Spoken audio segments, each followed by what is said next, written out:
Peace, family. Welcome to today's A Deck a Day.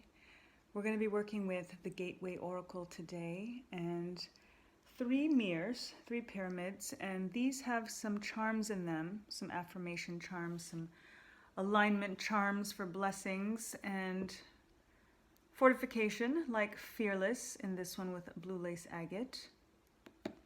In this one we have red jasper and carnelian and citrine and its family.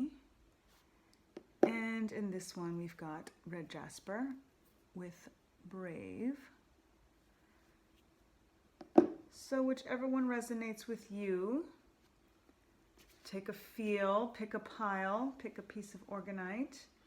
And I'm excited to announce that as of tomorrow's A Deck a Day, I will be using my newest collection of orgonite, some of my new pieces that I have in the works for the pop-up tour, the BK All Day tour that Sacred Service Syndicate is embarking on starting this weekend.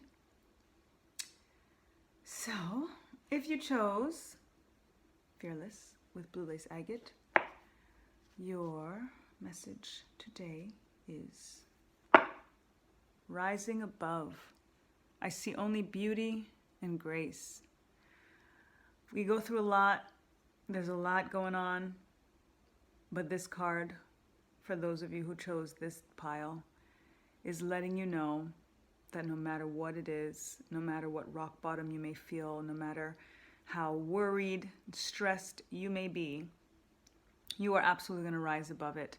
And the I see only beauty and grace is really important because it shows that you're very positive and that regardless of what it is that's happening, you do focus on the beauty, you do focus on the grace, you do focus on the good. So just allow yourself to continue to keep that high vibration regardless. And it's a in spite of and despite of whatever is surrounding you, whatever your circumstances are. That's the true test of faith. Faith is a very, very prominent theme around everything that I'm expressing these days because of so much fear-mongering that is happening, and that when we make choices out of fear, it can't lead us into the right place, into the best place, in the place of our soul and our purpose and our passions and high vibration. And for me, the opposite of that is faith. You can't have faith and worry, as the old adage says. And similarly, it's faith over fear for me. It's always been in theory, and now it is in practice. And I definitely try to convey that as much as possible. And again, especially during challenging times, because it's only through challenging times that our faith is tested, because we are faced with the emotion of fear and doubt and worry and these kinds of things. So it is specifically, again, in the face of those low vibrational energies, those negative emotions, that we have to work harder to rise above it. We have to make sure that we choose to only see beauty and grace despite the grim. So I think you're doing it, and keep it up. Well done. For family with carnelian and red jasper and citrine in this mirror, your message is dwelling in truth. I stand in the light of truth. Whatever it is that you're going through right now, you may be in a dilemma wondering if you should speak your truth. But the only reason that you're in a dilemma or feeling like it's some type of dilemma is because you're concerned about what the other person is going to think, say, feel. You dwell in truth. Standing in the light of truth is your essence. It is who you are. And you are going to contradict your soul if you are questioning that because of your concern or worry about what somebody else is going to feel. I always say that it's important to show someone who you are. Like they say, when someone shows you who they are, believe them. That's on the other side of things. But put yourself in that position. Make yourself be the person that you want someone to believe, this is who I am, the good, the bad, and the ugly. As long as you are being authentic to yourself, you are dwelling in truth. You are standing in the light of truth. And someone may perceive it as negative. Someone may perceive it even as dark because it doesn't serve them. But if you are standing in your own truth, then it is light source. It is authentic energy. It is good intentions, because we have to be devoted to ourselves first before we are devoted to anybody else. We have to be honest with ourselves first. before we're honest with anyone else. We try not to lie to other people, but if we're lying to ourselves, then by default, we're lying to others. So by choosing to be honest with yourself, by choosing to dwell in truth, ironically, it may come off to somebody else as a potential betrayal or being unfaithful in some ways, but if you are standing in your own truth for yourself, you are being committed to yourself. You are being faithful to yourself. And that is the most trustworthy essence to choose. At the end of the day, everybody chooses for themselves. And oftentimes we're only in a dilemma because we're empaths, because again, we're worried and concerned about how somebody else is going to interpret our truth, or we worry that they're going to leave. But at the end of the day, it's better that somebody knows who you are and chooses to leave if that's what it is, and you could be who you are supposed to be and meant to be, versus you having to create this persona or, continue with these airs, or, have this representative that is constantly in the face of this other person just to ensure that they stay. Because then who are they really staying for? It's not you, because you're not being you. They don't know you, they're not seeing you. So dwelling in your truth and standing in that light of your truth is actually what is going to call in the exact energy and vibration and frequencies of people that are meant for you, your actual tribe vibe energy, because you are standing in the light of that truth, because you're being your authentic self. It doesn't serve you or anyone else to not be completely honest with yourself, and as a result reflect that light out to others so that you can attract the right energy that is actually aligned with your true self, or repel, because that is protection. Rejection is protection in that way. And when you show who you are and someone is not able to accept that, the sooner the better. You need to know that the sooner the better. So you definitely want to dwell in that truth, stand in the light of your truth consistently, so that way you're sure that the people that are left standing around you are really there for you. If you chose Brave with red jasper,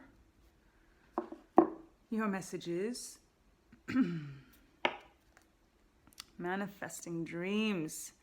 My dreams are coming true. Kudos for those who chose this pile. And again, I always say to everyone who is watching this, every card applies. These are timeless readings. They are all aligned with us. The fact that you are watching and getting this message, it is going to resonate. Take it as it resonates. Take it with a grain of salt, but at the same time, take it with a whole heaping spoonful, because it is all goodness. It is all alignment. It is all positivity. And it is all about aligning with your true self. Again, just speaking about dwelling in your truth and focusing on beauty and grace, and now manifesting dreams and dreams coming true. You can't go wrong taking any of this, these interpretations, advice, however you want to call it, as I just speak through and let the ancestors use me, just by looking at words or images, or symbols. But when you choose a particular pile, naturally, as I always say, you pay closer attention to that, because there may be something very, very specific that is for you or someone else within your orbit that you'll be able to say, oh, you know what, that message is for them, that you can, relay that to them. But regardless, for all of us, but again, especially if you chose this pile, pay attention to what it is that you are weaving right now, the dreams that you are manifesting, because they are absolutely coming true.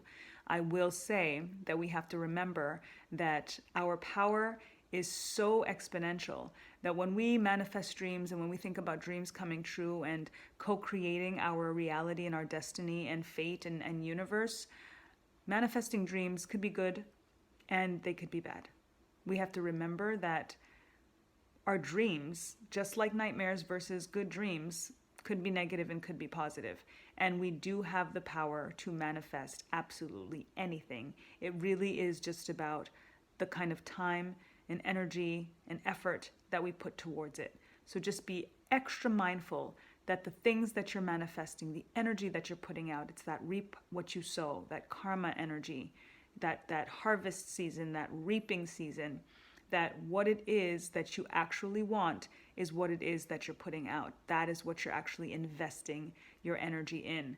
This aligns with the dwelling in truth card as well as rising above, and I see only beauty and grace.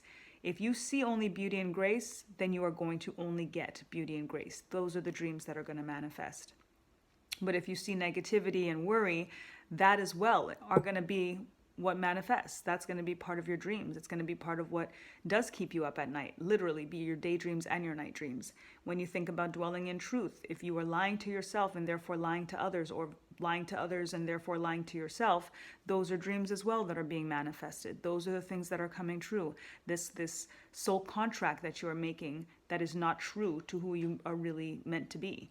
That's what's going to manifest. So be mindful of that. Stand in the light of your truth in that regard, because if you are lying, if you are not being honest, if you are not being authentic, that is what the universe is hearing. That is the order that you are putting out to the universe, and that is what the universe is going to return to you. So I do get a very positive spin on this. I just always have to come through with the warnings. Again, they always come through with the warnings just to make sure that we stay aligned in positive, high vibrational energy, because that is what keeps us healthy. That is what keeps us wealthy. That is what keeps scarcity mindset away. That is what helps us make sure that the dreams that we are manifesting are the ones that we actually want for our greatest good, for our highest good, for joy and for peace and for world peace and for happiness and for abundance and all of the things that we know that we want. But oftentimes we get inundated with things that are thrown our way, and it kind of bogs our energy down. So we want to make sure that we don't stay there, and that we always, again, rise above and focus on the positivity, so that that is exactly what manifests, and we're able to stay aligned with that truth. So I hope that resonates. Until tomorrow, lest we forget, time to get back to natural. Peace.